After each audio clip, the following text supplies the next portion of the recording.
Hello everyone, welcome back to my YouTube channel. My name is Deepa Vishwakarma. तो मैंने last time आपको बताया था मेरे सिलेक्शन के बारे में कि मेरा सिलेक्शन हो गया था पीएचडी में, इंडिगो के पीएचडी ट्रेनिंग में। तो आप में से कई लोगों ने मुझे कमेंट किया था कि पीएचडी ट्रेनिंग के बारे में बताइए। तो मेरा सिलेक्शन हुआ था 29 सितंबर को और मेरा पीएचडी ट्रेनिंग स्टार्ट हुआ था 6 अक्टूबर को, जो था 2 मंथ्स का, 44 डेज़ का। पीएचडी ट्रेनिंग उनको दिया जाता है, एचआर को लगता है कि आप में वो सारे क्वालिटीज़ है केबिन क्रू बनने के लिए, बट आपको थोड़ा आपके कम्युनिकेशन पे आपको वर्क करना है। सो उन्हीं को पीएचडी ट्रेनिंग में दिया जाता है। हम पीएचडी ट्रेनिंग 1 मंथ का भी होता है और 2 मंथ का भी। बेसिकली हमारा था 2 मंथ का। PhD training free of cost होता है। इसमें आपको कोई भी पेमेंट करने की ज़रूरत नहीं रहता है। इंडिगो की तरफ से आपको एक ट्रेनिंग दिया जाता है जो आपके ग्रामर पे, आपके प्रोनाउंसिएशन पे वर्क करते हैं। जूम ऐप पे एक लिंक भेजा जाता था जिसमें आपको कनेक्ट होना पड़ता है। इसमें ही जूम ऐप में ही हमारा पीएचडी ट्रेनिंग होता था। हमारा पीएचडी ट्रेनिंग का टाइम था सुबह 9 बजे से शाम के 4 बजे तक। तो हमें 10 मिनट पहले ही उस पर ज्वाइन होना पड़ता था। यह ट्रेनिंग आपका 6-7 घंटे का होता था, जिसमें आपको बीच में 10-10 मिनट का ब्रेक मिल जाता था, 1-2 घंटे के बीच में। और लंच के लिए 1 घंटे का ब्रेक मिल जाता था लंच वंच करने के लिए। इस ट्रेनिंग में आपको बहुत कुछ सीखने को मिलता है जो जो आपने शायद स्कूल्स में भी नहीं सीखे होंगे। वो ग्रामर्स आपको पीएचडी में सीखने को मिलता है। आपकी ट्रेनिंग भी बहुत अच्छी, हमारी जो ट्रेनिंग थी वो बहुत अच्छी थी और बहुत अच्छे से सिखा रही थी। पर ये जो पीएचडी ट्रेनिंग है वो 6-7 घंटे का होता था। तो आप समझ ही सकते हैं कि आप पीएचडी ट्रेनिंग के दौरान और कुछ नहीं कर पाएंगे, मतलब एक्स्ट्रा जो होता है आप वो कुछ भी नहीं कर पाएंगे। जूम ऐप में जब आप ट्रेनिंग कर रहे होते हो तो आपको अपना वीडियो ऑन ही रखना पड़ता है।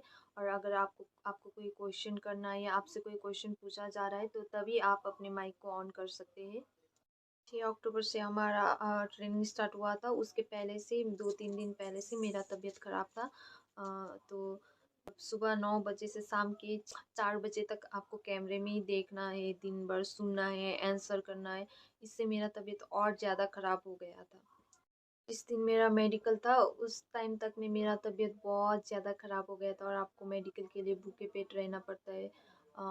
आई डोंट नो कितने घंटे, पर मैं तो भूखे पेट ही थी। बहुत दिन पहले से ही मेरा बहुत तबीयत ख़राब था, पर मैं ये जो मुझको अपॉर्चुनिटी मिला था मैं इसको छोड़ना नहीं चाहती थी। इसलिए मैं पीएचडी क्लास किए जा रही थी। उसके बाद मैं चली गई मेडिकल देने के लिए। तब तक मेरा तबीयत बहुत ख़राब हो गया था पर मुझे मालूम ही नहीं था कि मेरे साथ क्या हो रहा है। और मेडिकल में तो बहुत सारे टेस्ट होते हैं, जिसका eye test, hearing test, blood test, USG, बहुत सारे टेस्ट होते हैं। ट्रेनिंग में आपको प्रॉपर मेकअप करके बैठना पड़ता है। ऐसा नहीं कि उठ गए और फ़ोन लेके कैमरा के आगे बैठ गए। प्रॉपर मेकअप करके बैठना पड़ता है क्योंकि बीच बीच में चेक करने के लिए भी आते हैं। जब मेरा मेडिकल रिपोर्ट आया उसमें अनफिट आया, उसके बाद से मेरा इंटरेस्ट भी चला गया और मेरा तबीयत भी बहुत ज़्यादा ख़राब हो गया था तब तक में। तो मैंने जो हमारे पीएचडी ट्रेनिंग के जो ट्रेनर थे तो उनको मैंने बोला मैं अब क्लास नहीं कर पाऊँगी। तो उन्होंने बोला इंडिगो वालों को मैसेज कर दो। तो मैंने मैसेज कर दिया, उन्होंने सीन भी नहीं किया। उसके बाद मैंने छोड़ दिया क्लासेस करना। क्लासेस छोड़ने के बाद भी हमारा एक व्हाट्सअप ग्रुप था, मैं उसी में कनेक्ट थी दूसरी लड़कियों से भी। तो उससे मुझको पता चला कि ट्रेनिंग हमारा 44 डेज़ का था। तो इसमें मिड रिव्यू होता है। 44 डेज़ था तो 22 डेज़ में आपका एक मिड रिव्यू रहता है जिसमें वो आपको देखते कि आप कितना सीख रहे हैं, कितना इम्प्रूव हुआ आपके ऊपर। उसके बाद 44 डेज़ का आपका ट्रेनिंग ख़त्म होने के बाद आपका फाइनल रिव्यू होता है जिसमें आपको पता चलता है कि आप सिलेक्ट हुए या नहीं। जिसमें आई फ्लाई के एचआर्स आते हैं और आपका इंटरव्यू टाइप ही लेते हैं। उसमें बहुत सारे आपको क्वेश्चन पूछते जाते हैं जिसका आपको आंसर देना होता है। अगर उनको आपका आंसर अच्छा लगा तो आपको सिलेक्ट कर लेते हैं, पर पता नहीं किस बेसिस पे सिलेक्ट करते हैं क्योंकि फाइनल रिव्यू में 26 गर्ल्स में सिर्फ 3 सिलेक्ट होती है। तो because of jaundice I lose my weight. अभी मेरा वेट बस 46 ही है। तो मेरा हाइट है 161 सेंटीमीटर। इंडिगो ने इतना निकाला है, पता नहीं कितना है। तो according to this I think मेरा वेट 49 या 48 तो होना ही है।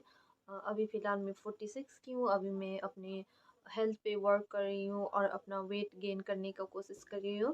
उसके बाद मैं फिर से ट्राई करूँगी।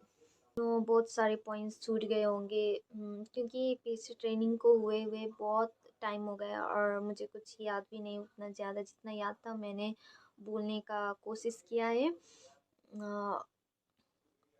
और आगे देखते हैं क्या होता है, क्योंकि मैं अभी मेरे होम टाउन में हूँ और यहाँ पे ज़्यादा इंटरव्यूज़ नहीं होते, बस इंडिगो एयरलाइन के ही इंटरव्यू होते हैं, बाकी एयरलाइंस के इंटरव्यू नहीं होते। तो देखती हूँ, अभी अपनी वेट और वेट पे वर्क करती हूँ, आई मीन वेट गेन करने की कोशिश करती हूँ और फिर से ट्राई करती हूँ।